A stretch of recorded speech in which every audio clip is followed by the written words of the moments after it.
Good morning to all BSc students. हम आप लोगों का स्टार्ट करने जा रहे हैं बीएससी सेकेंड ईयर का फर्स्ट पेपर। ठीक है, फर्स्ट बुक कौन सी है आपकी? Linear algebra and matrix. Okay, तो देखिए इसमें हम लोग आपका स्टार्ट करने जा रहे हैं सेक्शन बी का चैप्टर नंबर फर्स्ट मैट्रिक्स।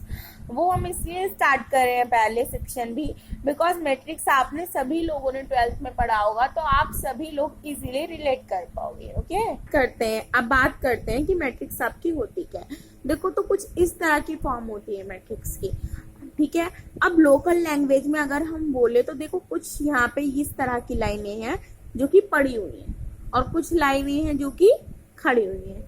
ठीक है, तो ये जो आपकी पड़ी हुई लाइनें है ना, इस तरह से इन लाइनों को हम बोलते हैं रो या फिर पंक्ति। ठीक है, रो बोलते हैं हम इनको। और ये जो खड़ी हुई आपकी लाइनें हैं, इन लाइंस को हम बोलते हैं कॉलम्स या फिर स्तंभ। ठीक है, और ये जो आपके A11, A12, A32, A33, A23 ये सभी आपके इस मैट्रिक्स के एलिमेंट्स है। ठीक है, आव्यूह के क्या है? तत्व है हिंदी में कहा जाए तो।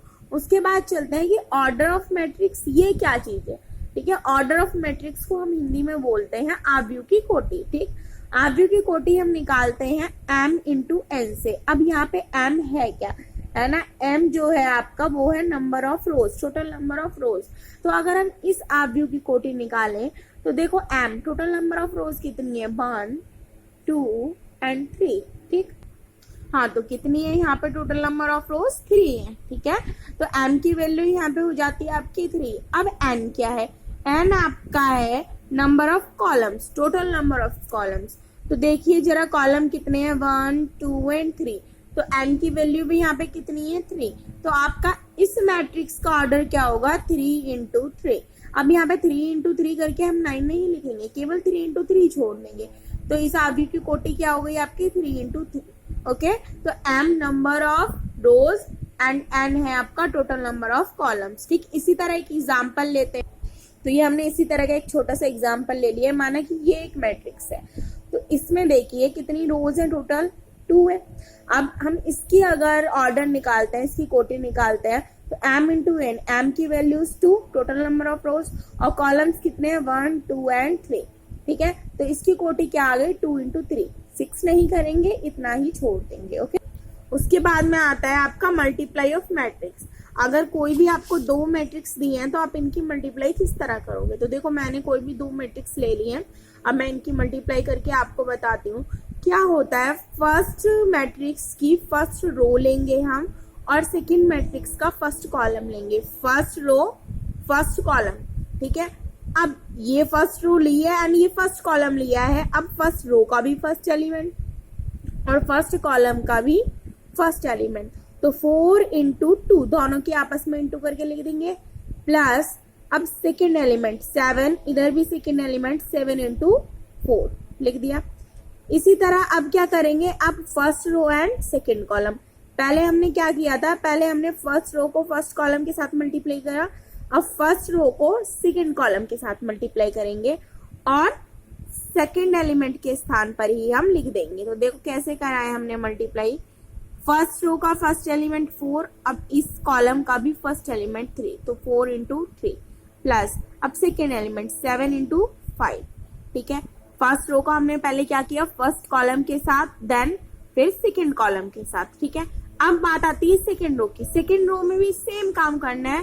सेकेंड रो को पहले आप फर्स्ट कॉलम के साथ मल्टीप्लाई करके यहाँ लिखेंगी, फिर आप सेकेंड रो को सेकेंड कॉलम के साथ ही मल्टीप्लाई करके यहाँ लिखेंगे। ठीक, तो देखो सेकेंड रो का फर्स्ट एलिमेंट 2 है और यहाँ फर्स्ट कॉलम ले रहे हैं, तो इस रो का फर्स्ट एलिमेंट और यहाँ पे भी इसका फर्स्ट एलिमेंट 2 इंटू 2, प्लस अब सेकेंड एलिमेंट 3 इंटू 4। ठीक है, अब इधर आ जाते हैं, सेकेंड कॉलम पे मल्टीप्लाई करेंगे अब इसकी 2 इंटू 3 प्लस 3 इंटू 5। क्या किया फिर से समझते हैं। देखो पहले फर्स्ट रो को फर्स्ट कॉलम के साथ मल्टीप्लाई किया, लिख दिया, फिर फर्स्ट रो को सेकेंड कॉलम के साथ मल्टीप्लाई किया। ठीक है, क्योंकि फर्स्ट कॉलम के साथ मल्टीप्लाई किया था इसलिए यहाँ लिखा, सेकेंड कॉलम के साथ मल्टीप्लाई किया इसलिए यहाँ लिखा। अब सेकेंड रो की बात हो रही है, फिर सेकेंड रो को फिर से हमने वही किया, पहले फर्स्ट कॉलम के साथ मल्टीप्लाई, देन सेकेंड कॉलम के साथ मल्टीप्लाई। तो जब फर्स्ट कॉलम के साथ मल्टीप्लाई किया तो यहाँ लिखा और जब सेकंड कॉलम के साथ मल्टीप्लाई किया यहाँ लिखा। इसके बाद आप क्या करेंगे, सिंपल से सॉल्व कर लेंगे, दोनों की हमने मल्टीप्लाई कर दी, ठीक है। 8 7 4 28, 4 3 12 एंड 7 5 आपका सॉरी यहाँ पे आएगा ये 35, ठीक है। देन आपने क्या किया, इधर 2 2 4, 3 4 12, 2 3 6, 3 5 15, ठीक है। प्लस करके लिख दिया 28 एंड 8 36 हो गए, और ये आपका आ जाएगा 47 है ना। 35 एंड 12 आपके हो जाएंगे 47, और इसी तरह हमने इन्हें प्लस करके लिख दिया। ओके, तो ये इस तरह हम करेंगे कि कोई भी मैट्रिक्स हमें दो दी होंगी, उनकी मल्टीप्लाई चाहे वो 3 इंटू 3 की दी हो, चाहे वो 2 इंटू 2 की दी हो, चाहे वो 2 इंटू 3 की दी हो, ठीक है। अगर माना कि हमें इस तरह की कोई मैट्रिक्स दी है A B C D, ठीक है, और यहाँ पे दी हुई है आपकी 1 2 3 4 5 6, ठीक है। तो आप किस तरह करोगे, मल्टीप्लाई किस तरह करोगे, देखो रो इंटू कॉलम, ठीक है। यहाँ पे लिख दोगे रो इंटू कॉलम, देन इसका इस वाले कॉलम के साथ यहाँ लिखोगे, देन इसकी मल्टीप्लाई इस कॉलम के साथ यहाँ लिखोगे। फिर सेकेंड रो की बात आती है, ठीक है। सेकेंड रो की मल्टीप्लाई फर्स्ट कॉलम के साथ फिर सेकेंड कॉलम के साथ, फिर थर्ड कॉलम के साथ। इस तरह आपका सॉल्व होकर एक मैट्रिक्स आ जाएगी। ओके, अब एक प्रॉपर्टी और बताते हैं आपको। देखो स्क्वायर मैट्रिक्स, जो स्क्वायर मैट्रिक्स होती है उसमें आपका नंबर ऑफ रोज इक्वल होती है नंबर ऑफ कॉलम के। मतलब स्क्वायर मैट्रिक्स में जितनी रो होती है उतने ही कॉलम होते हैं।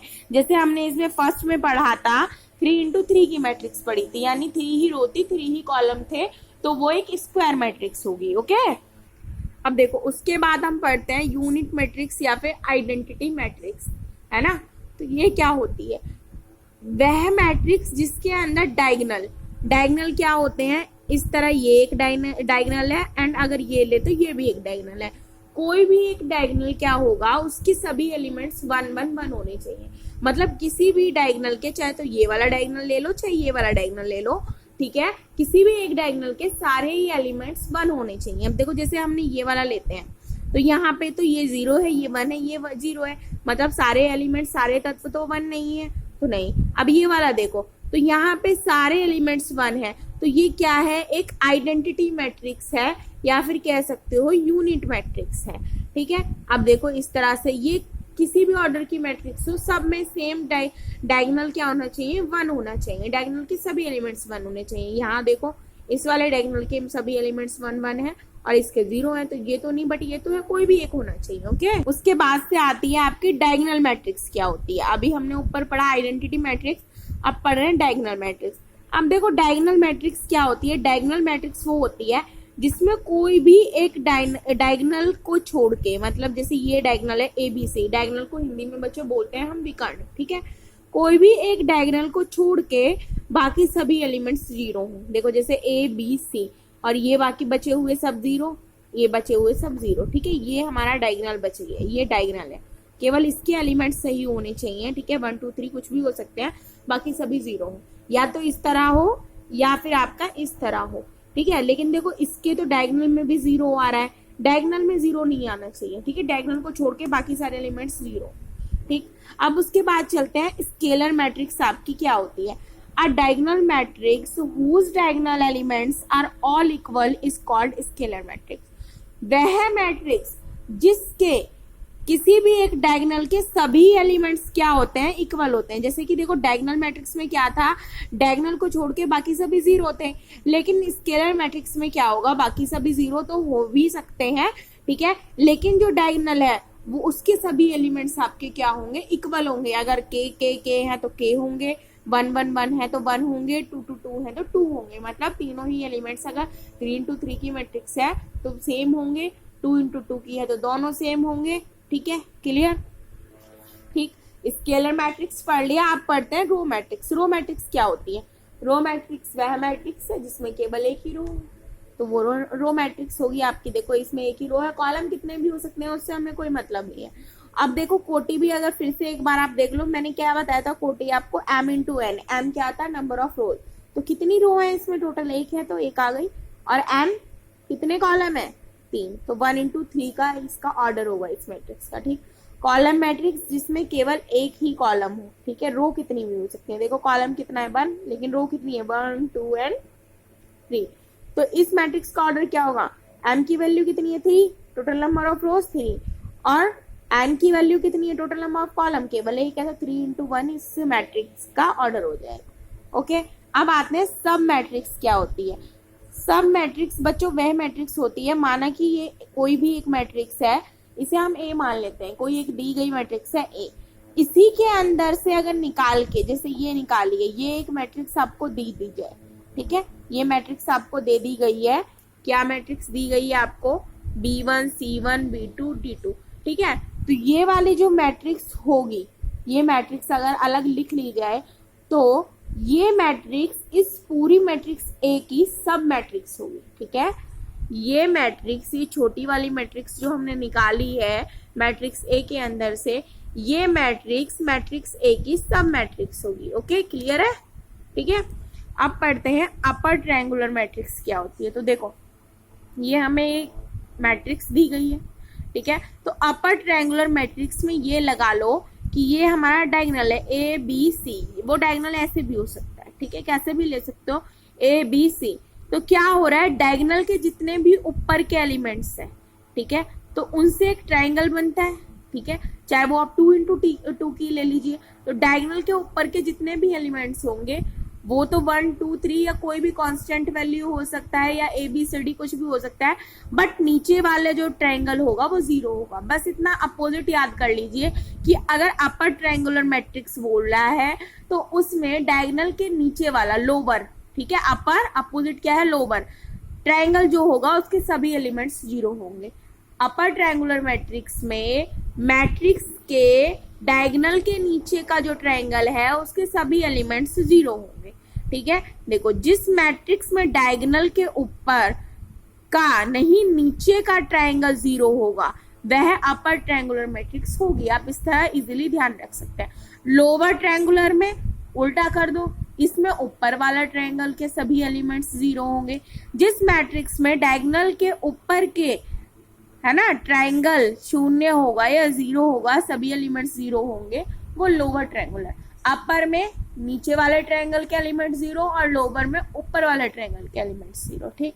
उसके बाद आते हैं हम आइडेम्पोटेंट मैट्रिक्स। वो क्या होती है, देखो, वो मैट्रिक्स होती है अगर कोई ए आपको मैट्रिक्स दी गई है और उसका स्क्वायर, उस मैट्रिक्स का अगर हम स्क्वायर करें, मतलब उस मैट्रिक्स की ही उसी मैट्रिक्स में मल्टीप्लाई करें, तो अगर वो सेम आती है उस मैट्रिक्स के, तो वो एक आइडेम्पोटेंट मैट्रिक्स कहलाती है।